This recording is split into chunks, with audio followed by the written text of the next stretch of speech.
Welcome to Cake Bites, where we go rapid fire with this week's rule breaker. Fast questions, real answers, zero corporate polish. I'm your host, Elizabeth Bieniek. Let's dig in. We are here for Cake Bites with Sophia Deluz-Bhan. Sophia, are you ready to jump in? Let's do it. Okay, my first question, I would love to know, when you were a kid, what did you want to be when you grew up?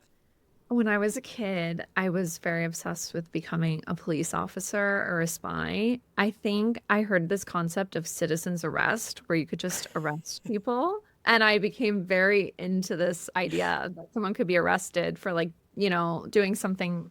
I was really into helping animals. So I was specifically like, I'm going to go arrest everybody who hurts animals. So I guess officer spy. Oh, my oldest daughter would get along with you very well on that. Yeah. What is the best or worst career advice you've ever received? I think the worst is sometimes people say hire people and get totally out of their way. You should trust them to do the job that you hired them for.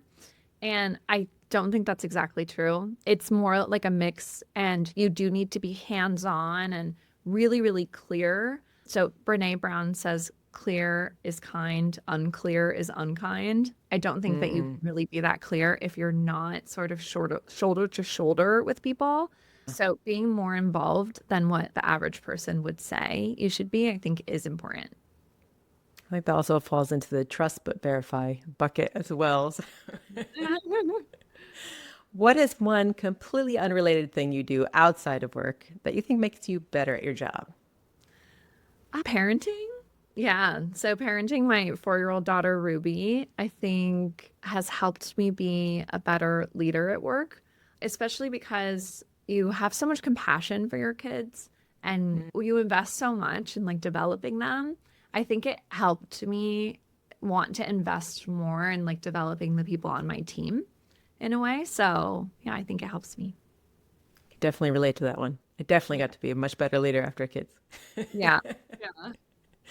What do you tell or remind yourself after you have a setback?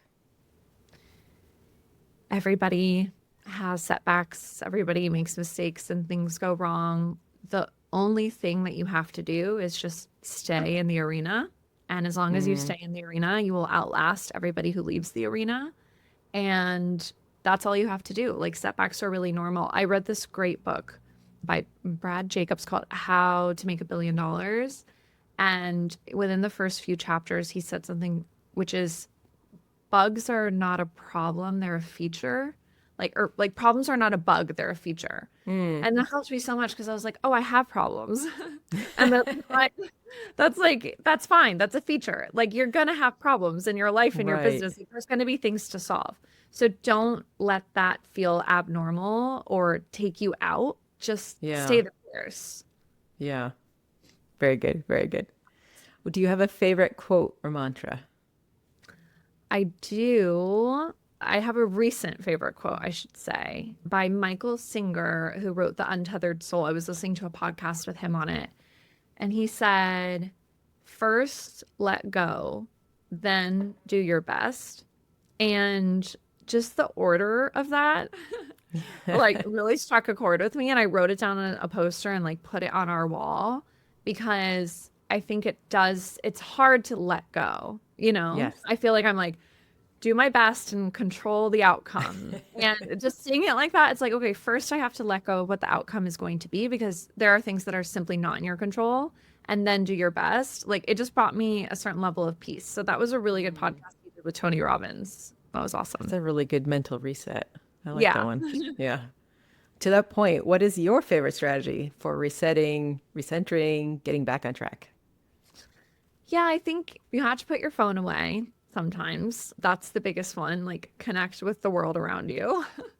I have a little bit of a wellness routine that involves sitting in my shift wave chair. Do you know what this is? I don't. What is the shift wave chair?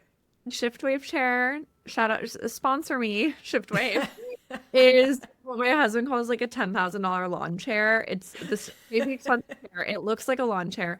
And it shakes you, and you literally are shakes you, and it regulates your central nervous system. I guess in the same way that when you're rocking a baby, and it makes them feel calm. I think it activates that same thing. This is like the only thing that will calm me down because we're just like kind of high strung. So my shift wave chair is key, and I'll do that with like my red light therapy mask in the morning. And I feel like that's my one time to just invest in myself and my body and lowering my cortisol levels. So that is like a really nice sort of reset. That sounds nice. I've done power plate before, but shift weight sounds much more pleasant.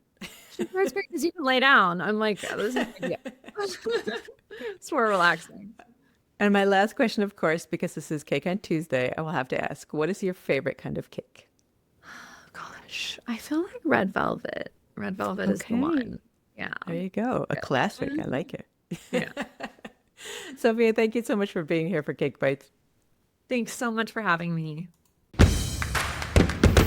Thanks for joining another Cake on Tuesday celebration of beautiful disruption.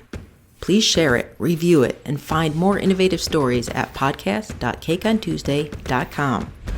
I'm Elizabeth Bienik. Be bold, stay curious. Now go have some cake.